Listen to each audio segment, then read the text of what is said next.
afternoon. Good afternoon. My name is Daniel. I'm with VantagePoint AI, and we're going to get started here just a minute once I can do a quick sound check and make sure everything is working as designed.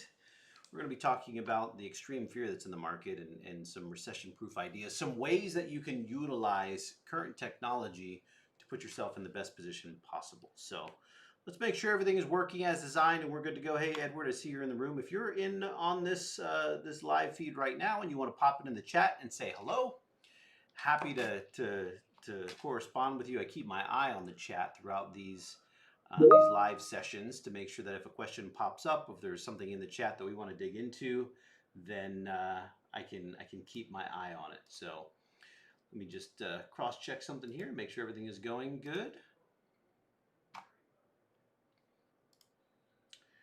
All right.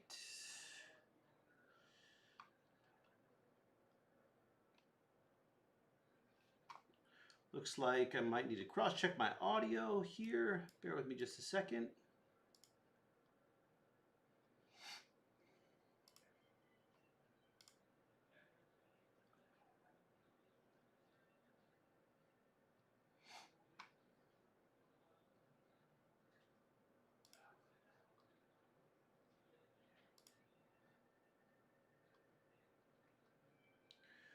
All right, let's see here. Mic is working good. If you can hear me okay and everything is working on your side, please pop a little message into the chat and let me know things are working.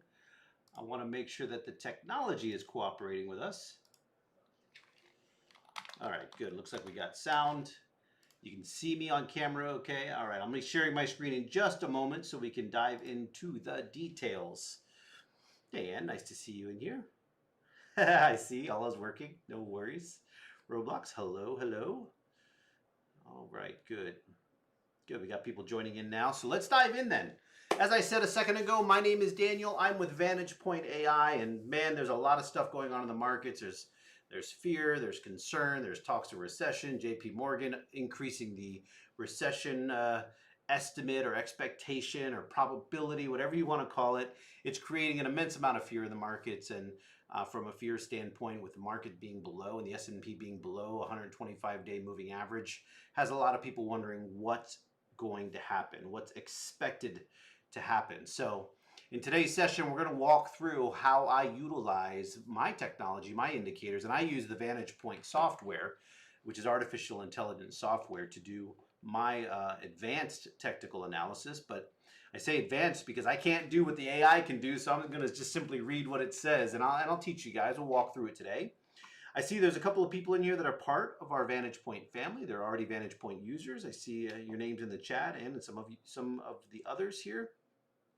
If you're not a VantagePoint user, do me a favor and just mark that in the chat. Just let me know, not a user or don't have VantagePoint or something. I want to make sure that the pace at which I train and teach today and walk through these details is at a pace that anybody can learn it. However, if we have all VantagePoint users in here today, then I'll go from a place of familiarity where we can walk through the information a little bit faster. But before I do that, let me just share my screen really quickly and make sure the chart is clear. All right, chart looks good. Everything looks good on that side of things.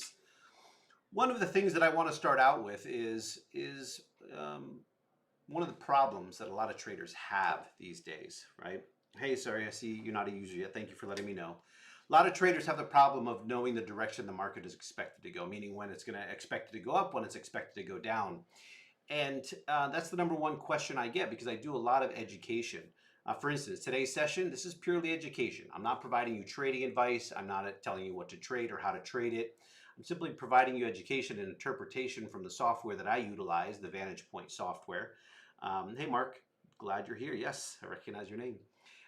But I want to at least get everybody to understand that there are some trading problems that you are probably struggling with that technology like VantagePoint can help you with, and maybe it does, maybe it doesn't. I'm not here to sell you the software. I'm here to teach you how to interpret it and how to use some of the indicators in the hopes that you can be a better trader, be more confident in what you're doing. So right now we're looking at the NQ. This is the futures market, the NASDAQ. I always like to take a look at the overall futures markets first to get an understanding of what's going on from a market standpoint. I'm just going to move my pen here so it's not on the screen and you can see the full screen. And the reason I like to look at the NASDAQ and I also look at the S&P 500 as futures markets is because everything that comes after those, like the ETFs, are a derivative of those markets. Futures markets are, running in the morning and they're what the SPY is looking at from a overall market standpoint. So the first thing that I'm going to do is what I call a market overview. Whether we're talking about recession times or we're talking about crash, whether we're talking about a big bullish market, I still want to make sure that I'm going with the flow of the overall markets from a trading standpoint, from an analysis standpoint. So I'm going to go look at the overall markets. Now, one thing to remember, when I'm doing this analysis, it doesn't mean that I have to only go short the market or only have to go long the market. It just means I need to make a decision if I want to increase my chances that I'm going along with the market conditions. I need to make a decision on whether or not I trade or not, in what direction if I decide I want to trade. The NASDAQ 100 is something that you can use, especially if you're big into tech, especially if you're big into the big names, because it's a good marker. That's what it was created for, right? The NQ was created as an overall market index. So by looking at the NASDAQ 100, I can look at the right-hand side of the chart to get some analysis and make some determinations based on what I see from an indicator setup here. And I have basic default indicators right out of the box on my screen because these are already doing deep machine learning with artificial intelligence. It's already doing hidden pattern recognition and analysis behind the scenes to figure out what these indicators should be saying about the 1 to 3 day trend, right? VantagePoint forecasts 1 to 3 days in advance with accuracy up to 87.4%. So the first thing I want to do is I want to show you exactly, especially in times of recession and fear, what this analysis is looking at to make its determination around the direction that the overall market is expected to go. So you can see this diagram I have on the screen that has the NASDAQ 100 in the middle. This diagram is showing you and illustrating something that we call intermarket analysis, which is a patented technology. Intermarket analysis is what we do when we use the artificial intelligence to figure out what is influencing the NASDAQ 100's price. It's not just the 100 equities found in the NASDAQ, but it's also things like natural gas, the movements of the Dow, or light sweet crude oil. Here's a euro, gold, US dollar. So there's currencies, there's metals. Here's the Japanese yen, financials, right? Here's a stock, XPEL Technologies. So when you stop and you think about it, what we're doing is we're using the AI to figure out what is influencing the NASDAQ. And then once that patented process is done, we're using that information to create predictive indicators. So just a quick run through. We can spend some more time on that in the future if you want to. If you're not a VantagePoint user, and I know we have some in here that are not yet, you can always go to VantagePointForecast.com and get more information, get some of your questions asked, and we'll put that link right into the chat for you. But the reason that I like to look at the futures is to get the state of the overall US markets. Now I can pull in the FTSE, right? I can pull in the Nikkei, I can pull in other markets to see what's going around the world. But remember, one of the things that we know is that the markets are global and interconnected.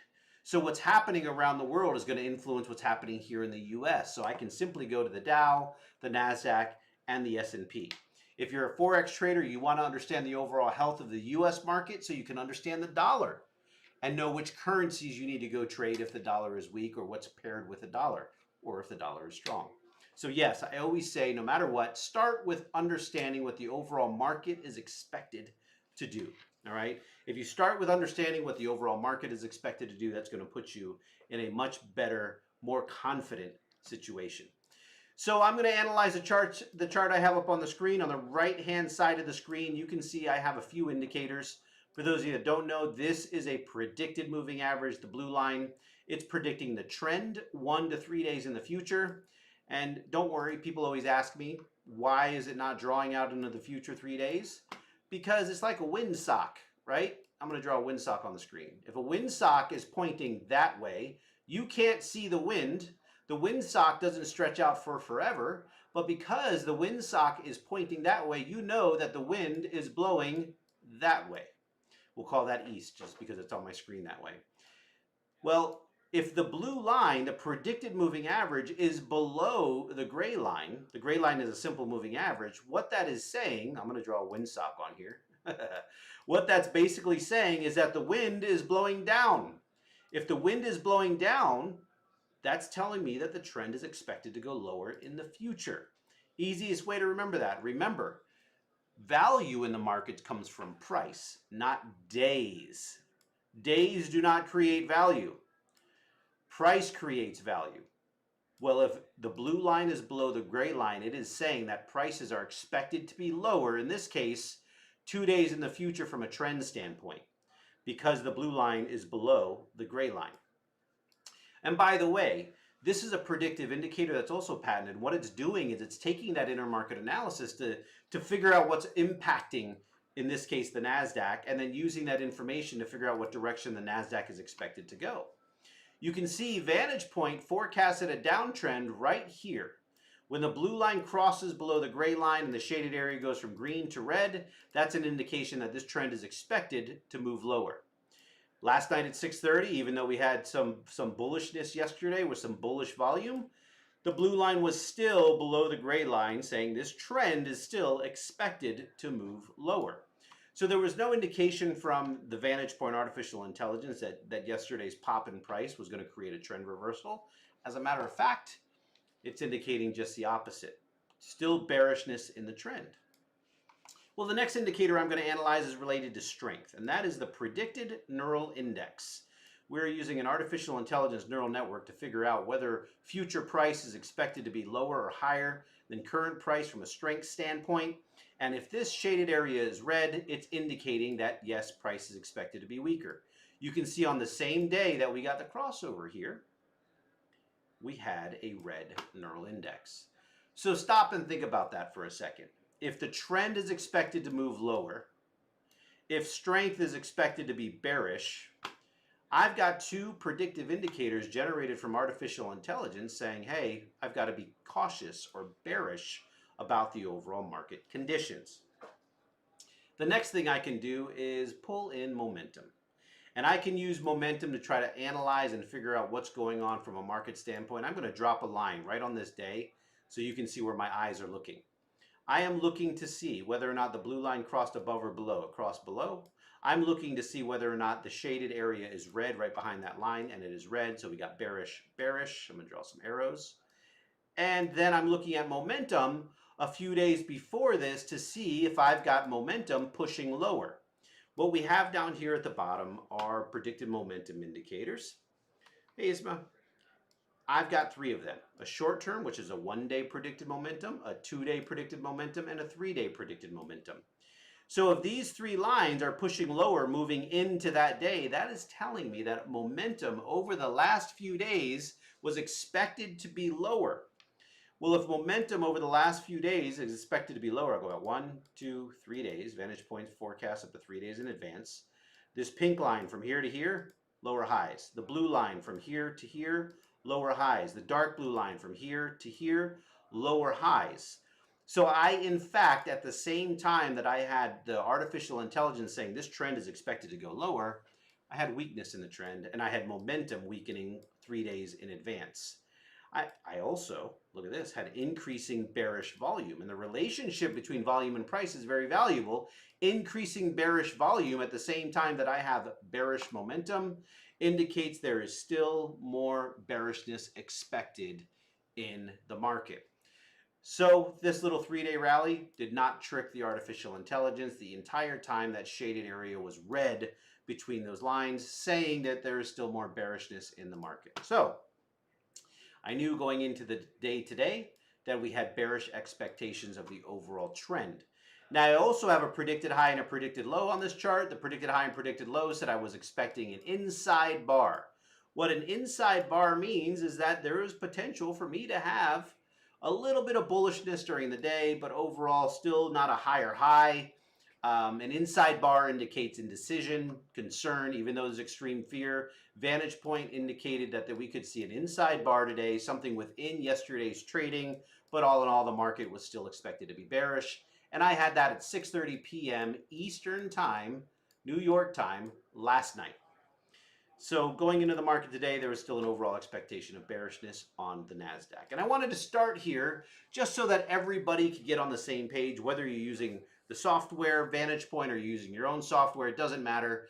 When you're using predictive indicators like this, you can walk away with a very confident view or expectation of what's going on in the markets. No, and Healy, the question is, and I'm sorry if I messed up your name, is volume an add-on? Nope, you've got volume. If you're a VantagePoint user, everybody gets volume when they get the VantagePoint software. It is in the price category. If you go to price, you can go right to volume and you can add it to your charts if you want to. You also have dollar volume, which you can add to your charts, which combines the share price with the number of shares traded. I'll show you. You put it on the screen as dollar volume, and there you go. You get the same kind of volume bars, but instead of just giving you regular volume, take a look. The volume yesterday on the NQ was 1.125 million. But the dollar volume was 19.75 billion, because if you multiply 1.125 times where it was yesterday from a price standpoint, you get that billion number. All right, so just a quick aside for you users out there, whether it's volume you use or dollar volume, it's a valuable thing to look at, especially when you're analyzing that relationship between price and volume. What I was looking for, what I was talking about, was increasing bearish volume at the same time that I got all those other indications. Well, guess what? When those green days came around, I did not have increasing bullish volume, right? I had decreasing bullish, which means it's a sign of indecision and weakness. And then I got increasing bearish volume here, increasing bearish volume here. Yesterday was bullish volume, but it was not an increasing volume bar, which means this could just be short-lived. So altogether, I had bearishness expected in the NASDAQ. And all of that was created by the artificial intelligence going and doing that analysis to figure out what is influencing, in this case, the NASDAQ. Now, if we look at the S&P 500, I want to show you something. This is the S&P 500. I can put them side by side on my chart really quickly just to show you that these are almost identical charts. Does that mean that the movements are going to be identical? No. For some reason, let me see here. Pop it back in. For some reason, it doesn't, you know, those charts are exactly identical. Here you go. On the left, we got the S&P 500. On the right, we got the NQ. I don't see much different in the movements of these charts. They're almost on the same exact day, and they're almost doing the same exact thing. What does that mean? Because some people might say, well, why look at the NASDAQ if the ES is going to look just like it? Or why look at the ES if the NASDAQ is going to look just like it? Well, what if I told you this is one point of confirmation and this is a second point of confirmation, and there are 7 predictive indicators and 1 volume indicator on each one of these charts, and they all are in agreement? Think about that. Instead of eliminating one, why not use one for confirmation in a down market or a bullish run? It doesn't matter what it is. Having these individual forecasts gives you, and I can add the YM to this. If I added the YM to this, I'd get a very similar chart pattern, which would give me even more confidence that the major indices are shaping up to be bearish and continue their bearish move. So at the end of the day, I use that as confirmation, and it gives me a very, very good reading of what to expect. Anybody in this session today, after you saw, you know, the heat map being green this morning for the beginning of the markets, were you thinking today was going to be a bullish day? Was anybody here looking at the overall movements of the market and having some question about whether or not that bearishness was going to continue? So did you think today was going to be bullish? I'm going to get a drink real quick. Excuse me. And you can answer honestly. This is a learning environment, right? You're not placing a trade by answering the question. It's really just about your personal sentiment, your personal view of what you were expecting from the markets today when you saw the markets green at the opening of the session. When that opening bell hit, there's a lot of bullishness out there. Were you tricked by that bullishness that was going on in the markets? Because I've talked to a lot of traders that were in fact expecting this to be bullish. A lot of people saw that big green and saw that candle stopping and saw, you know what, weak volume, weak bearishness, some increasing bullish volume. There may be some bullishness going on in the markets that I want to take advantage of. And did you get tricked? Because if you got tricked, that happens. That's okay. Hopefully today's session will help you understand ways to not get convinced by some early bullishness that the market is expected to reverse. Now, let's talk about recession trade ideas, right? Let's talk about recession things to consider. Because I said in today's session, we're going to review that, and I want to make sure everybody here has one or two ideas that you can apply in a very strong down market, in a bearish market. And the first one is staples, consumer goods that are at a discount. I like to look at Dollar General. I like to look at Ross and TJ Maxx. I like to look at those kind of retail stores because as consumers are still going to buy. Consumers are still going to shop. But what they're going to do is try to do it in discount ways. So I like to take a look at those and understand what's going on in the market. So if I'm looking at something like Dollar General has been in an uptrend the entire time. The S&P and the NASDAQ has been going down. As a matter of fact, from this crossover right here, we had a crossover, we had a neural index green, we had predictive differences a few days pointing up, creating higher lows. So at this point, if you're looking for a counter trend trade, something that is bucking the market, then this is an idea for you. It's not a guarantee. Nothing's a guarantee, and this is not going to hit 100% of the time. But the idea here is discount goods, staple goods, you know, Coke, Pepsi, Monster, Clorox, those things still have to be purchased, and regardless of the economy, they are not as cyclical as some of those other items, which is why I like to look at things like Dollar General in the times of down markets. Now, when we look at Dollar General, we can see that there's a great move going on in Dollar General. If we highlight it, 21 days, 13% to the upside. Very powerful move that's created some really, really good results for some people. And the artificial intelligence was saying the entire time up to the closing bell yesterday, there is still some good bullishness in Dollar General. Why? Because that green line or that shaded area between the two lines is green. Now I want to show you something else. This is what VantagePoint forecasted for today. This is the predicted high. This is the predicted low. Remember, this came out at 6:30 last night. So if you're thinking about staples, if you're thinking about discount goods or discount stores, but you're still afraid of what's going on in an overall market, you want to protect your downside with stop losses. VantagePoint, again, from an educational standpoint, this is a good technique that I like to teach people because VantagePoint predicted a low of 88.26 today for Dollar General, which means I can expect it to go down to 88.26. I'm not putting a stop loss there because that's where the artificial intelligence is saying, hey, this is expected to go down to that level. It's kind of like when my iPhone says, I get my car, right? I put my phone on the docking station and it says 24 minutes to home, light traffic. Okay, that's artificial intelligence saying at this time of the day, the pattern is Daniel gets in his car to go home. He's going to go on this road and I'm going to check the traffic, the time, and give him that information. I didn't have to do any of that. It just learns by that pattern. Well, VantagePoint is doing pattern recognition with artificial intelligence, and then we're utilizing generative AI to predict these future prices. So if you look at this, what this is saying, if that prices drop below 88.26, you've got to consider a profit lock-in, a loss mitigation, a stop loss. Whether you're here, whether you're at the low of the last 72 hours, wherever you put your stop loss, as long as it's outside of that predicted candle, unless you want to tighten it up to lock in some gains, VantagePoint is giving you great goalposts to say, you know what, it could go down to 88.24. If it goes down to that, I'm still in the money, still green, still a very powerful trade. But if it goes much lower than that, I want to get out of that bad boy, lock in my gains, and move on. Today, that candlestick was very, very accurate in two reasons. Number one, a lower low, a lower high, and a good stop out with a profit. All could have been had today using that simple strategy of still looking for that trend to move higher. I'm going to add volume onto this chart because we had it on before. There you go. Still looking for that trend to move higher, but we're getting bearish volume, bearish strength, and a lower high and a lower low. That's a tight stop scenario saying, yeah, I can accept that much drawdown, but any more drawdown than that, take me out of that, lock in my gains, and I'll go find something else to take advantage of. So let me stop there for a second and just make sure we're all on the same page and I didn't lose anybody, because right now, this is a strategy when you're doing counter trend trades, when you're taking advantage of things that are counter the overall market or opposite the overall market, that you can utilize to protect yourself, especially when there's talks of recession and fear and rates and all of the stuff that we're just getting pounded with day in and day out.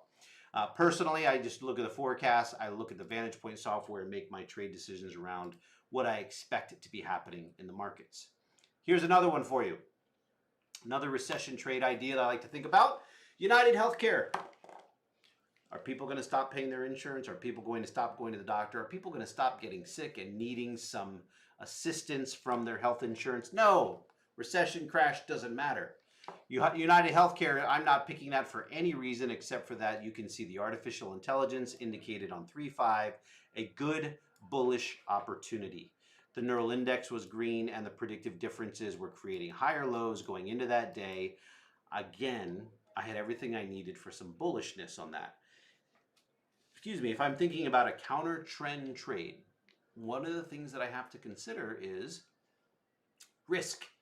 Is this a full risk ratio? If I trade with 10,000 bucks every time I get into the markets, is this one of those examples where I go all in at 10,000 bucks? Excuse me. Not in my opinion. Why do I say that? Because it is a higher risk trade. The markets are going down on 3.5 if there's bearishness in the markets, but I'm looking to go long something that could be something that is strong in a recession. Well, then, I could go in with 25% of that risk, call that 2,500 bucks, let's say. And then as it gains some steam and breaks out of this resistance level that it creates, I could add another 25%, and it breaks out of this resistance level it creates, I could add another 25%.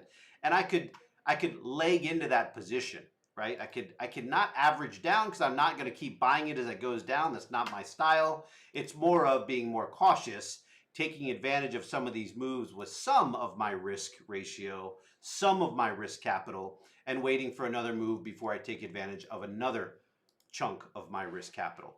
That is a good strategy to apply because there are going to be some stocks that move north and get more valuable during recession or weak market times. And you just have to understand, if you're going to counter trend trade the market, there's some strategies that, in my opinion, from an educational standpoint, and I always have to say that, but there's some strategies there that can help you still make gains even when the markets are going down and still protect your overall capital. Let me give you the third strategy for a down market recession type trading. Here's the SPY. Here is the S&P 500. When VantagePoint forecasted this trend down on the SPY, this is an ETF and you can get to it in pretty much every platform that you're trading in. You saw that bearishness. It was absolutely clear. There was no question around what that bearishness was expected to do or what that market was expected to do. Well, if you're not an options trader already, I love options for the fact that I can just simply buy some puts, right? If I wanted to, I could simply buy some puts. When I see that information and the market opens the next day, I got a 550 open, I can look for some puts around 550 and let the software do its work. It's forecasting an overall bearish trend, saying 1 to 3 days in the future, prices could be lower. We got that little bit of increase in price. It could not get much higher than that. The artificial intelligence was not tricked, and then the bottom fell out. So buying puts or selling calls in this kind of market is a good strategy to apply.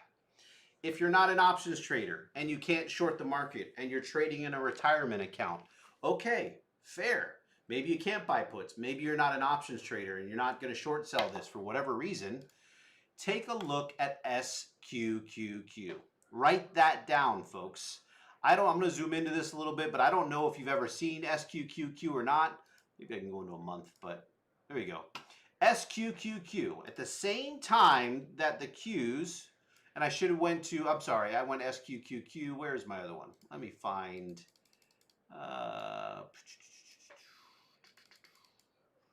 SPY. I've got an inverse SPY chart in here somewhere.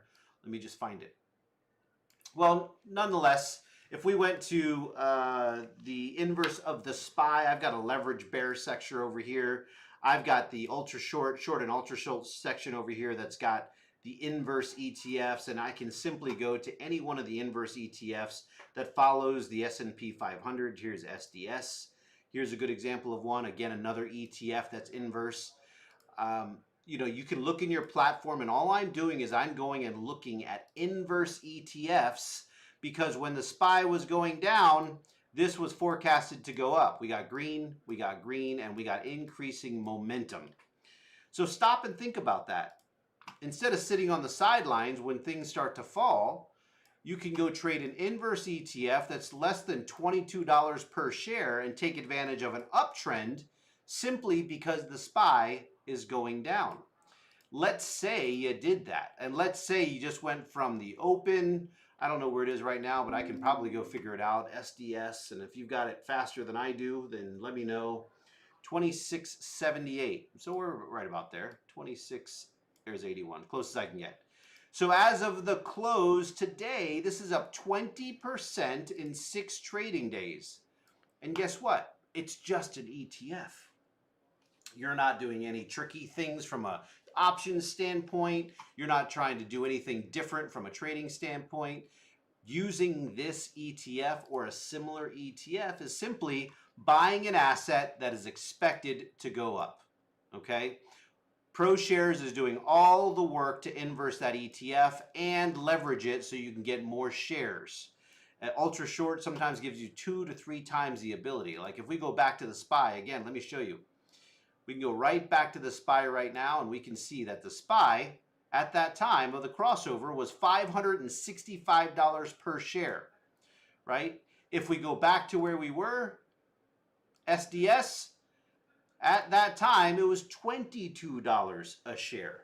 So stop and think about that. If I take 22 and divide it into 500, that gives me, I don't know, there's probably somebody out there that's really good at math, but let's take a look. 500 divided by 22, 22 times the amount of opportunity there. So stop and think about that. I can get 22 times the number of shares by buying SDS in a down market than I can buying the SPY in an up market. Okay, good. So stop it. Hey, Lane, nice to have you here, my friend. Lane Mendelson, the president of our company, stopping by. Nice to see you, and thank you for jumping in the chat. I always love it when you join our sessions. Whew, no pressure. All right, Michelle, how would you have read the CL today? Michelle, we'll take a look at that here at the end if we've got some time. I want to make sure everybody gets some of these recession trading, down market trading ideas before we do any other analysis. But I've got your request. All right, let's move on to my next point because this is a valuable one that has some very powerful moves in it. We're going to talk about here we go, XLK. This is the technology spider. XLK yesterday closed at around 183.46. So stop and think about that, right? 183.46. Yeah, that's okay. A leverage ETF can rebalance every day, absolutely, but it's still a 2 to 3 times leverage. D Professor 1, it's a great point.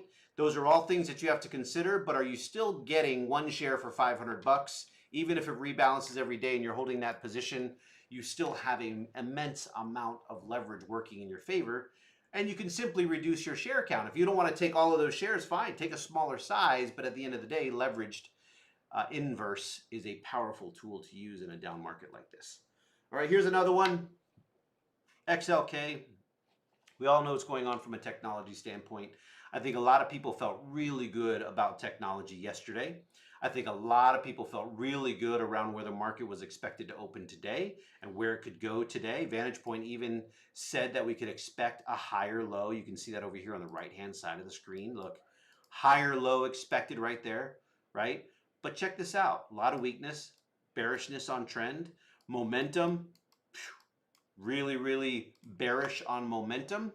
Well, let's look back a few days at this move where VantagePoint said XLK is expected to start going down, but instead of looking at it at a down market in XLK, let's go look at TECS, TECS. I left that arrow on there so that you can see this is the move we were talking about in XLK. This is the move that TECS, TECS did. And oh, by the way, it started at about 55 bucks a share. That is a counter trend move because it's an inverse ETF. It's a bear ETF, so it's inverse. It's a 3-time leverage. So you can see where you can take advantage of a technology pullback by going long an inverse ETF in a specific sector.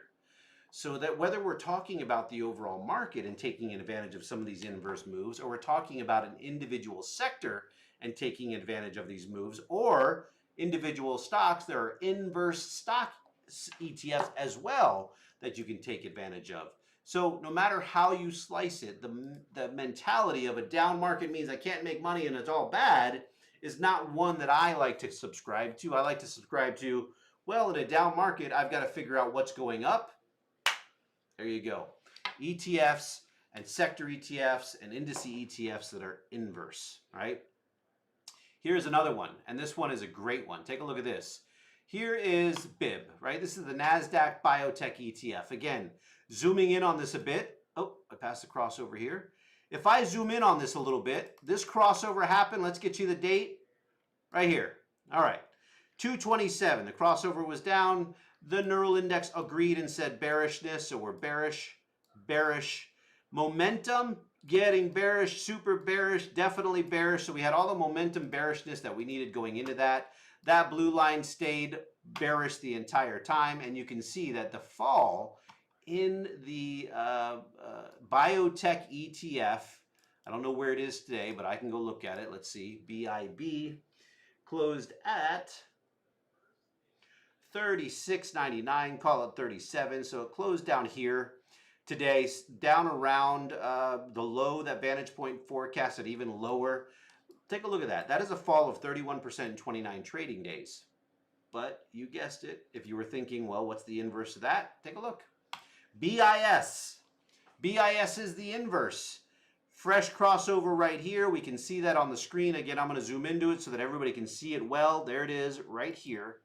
And as long as that shaded area stays green and that trend goes up, take a look at the BIS move. And what I mean is the big, we'll save that for another day, but the big move, 36% to the upside, 28 trading days. So if you stop and think about that, if you stop and think about BIS, this is a biotech move, ultra short, so it's an inverse move that started at about $16.83 per share.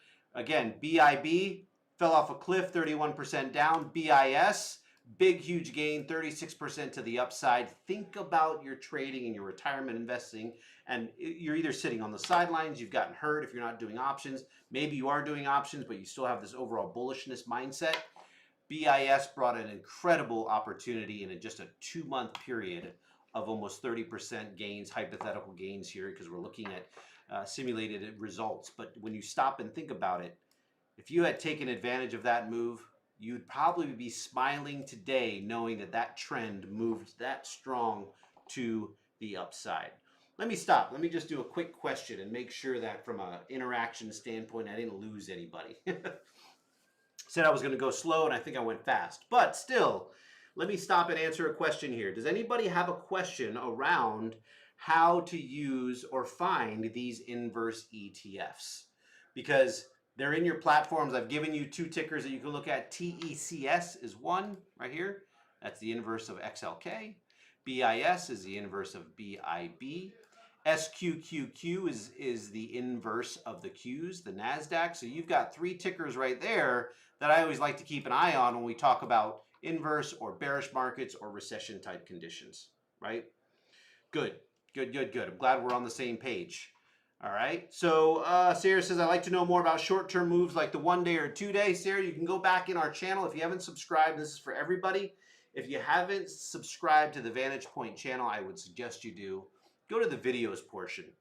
Go into the live. Click the button that says live, and all of our previous lives are there. We have some really great day trading content. We have some really great options content. We have some really great short-term content. Today's content was specific in finding moves in bearish market conditions, especially when people are talking about extreme fear and recessions. So one of those other videos may interest you. Here is the British pound Aussie dollar, right? Now we're getting out of the box. I don't know if you trade futures or not, or Forex. I don't know if you trade cryptos, but I can tell you that currencies are always moving. And when you compare one currency against another, in this case, we're trying to figure out if the Australian dollar and the British pound you know, have a trend on them. So the British pound is what we're looking at. And we're seeing if it's got, you know, an increase in value compared to the Australian dollar. We'll take a look at this. Cross to the upside. Neural index agreed. Momentum increasing. We've got a move here where we can see that as long as that blue line stays above that gray line and that trend is expected to move higher, a $2,000 leveraged investment in this pair could have produced, let's just go one lot, 6,600 pound profit. Well, I think we can all do the same thing. Go 600, 610 GBP to USD in Google, and that would tell me that's approximately $8,400 gain in this one Forex trade to the upside. This is a hypothetical gain that could have been real for you if you had traded one lot of the pound Aussie dollar, which is a pair. It's a Forex pair. It is a cross pair because it's not using the US dollar, and it is a giant move where you can stop and say, whoa, this thing was going up when the US market was going down. I can trade this in a Forex platform here in the US and take advantage of a trend to the upside. And it's not just this pair, right? There's dollars and other currencies are always being bought and sold, right? Countries have to pick up the dollar every single month at different times in the month. Well, that's going to increase the value if there is more demand for the dollar. Well, as demand wanes for the dollar, well, then the value drops. So if you compare that to the euro, that could increase from a pair compared to the euro. So even if you're not a Forex trader, I just want to open your eyes to some down market, some bearish market, recession type trading techniques. Forex is one of them. If you've got more questions about that, or if you're looking at this chart and saying, wait a second, I don't trade Forex, but I can easily interpret a crossover, a neural index, and predictive differences, and you want to talk about adding Forex to your license or even getting a VantagePoint license, go to VantagePointForecast.com. That is VantagePointForecast.com, and we'd love to talk to you one-on-one. But ultimately, the idea here is you've gotten 5 really good bearish or recession type trade ideas today. None of them are guarantees, but from an educational standpoint, I think that's valuable information. All right. Let me go look at CL. I do have a few minutes here. I got about 3 or 4 minutes before I've got to cut out. But we're going to go look at CL right now, and we're going to say, what did VantagePoint say about light sweet crude oil? We'll take a look. It's on the screen right now, and what VantagePoint is saying is that crude oil was expected to be bearish today. VantagePoint was saying, here's the predicted high, here's the predicted low. VantagePoint had a bearish forecast going on crude oil, no question about that. Everything was down, bearish, bearish, bearish. So right out of the box, I know that VantagePoint is expecting bearishness. It predicted a high. Look, this bar right here is drawn out as a predicted high and a predicted low in the top left corner, so you don't have to guess. Predicted high 62.73. The high today was 61.75, so it got within a buck yesterday. Predicted low was 57.51. The low is 57.81. Got within a quarter or so. So no matter what, VantagePoint said bearish, bearish, bearish, lower high expected, lower low expected, with this being the range on the day. I don't know who asked the question, but would you say that was pretty spot on? Let me just take a look and see who asked the question in here. Michelle. I don't know if you're a VantagePoint user. Maybe let me know in the chat. But when you look at this and you see that VantagePoint said, hey, this thing was expected to fall off and prices could have gone down to new lows, would you have been bearish or thinking bearishly about light sweet crude today? Because I don't think, whether you trade futures or not, I don't think there's anybody on today's session that would look at this and say, hey, wait a second. Crude oil is expected to go down today. I think I'm going to go long. Right? I don't think anybody would have said that unless you're looking for some intraday scalping type trades, and that's not what we're talking about. We're talking about day and swing trades here. If anybody's looking at that chart and saying, hey, I don't trade futures, but holy cow, I would have seen that, and I would have known that things were expected to be bearish today. And VantagePoint even forecasted a new long-time low, for crude oil. And we can take a look. You know what, I'm going to pop some of this stuff off here so you can see it a little bit better. And I'm going to go and see what the long-time low, let's go back 3 years. All right, let's go back 5 years. I'm just looking at candlesticks now. There's a clean chart with candlesticks. Here's where we are today. Wow. Folks, take a look at that. What is that? A 4-year low?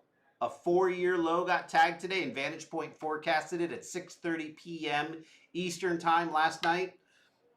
Look, I've been here at VantagePoint utilizing this technology for a long, long time. All right, a long time.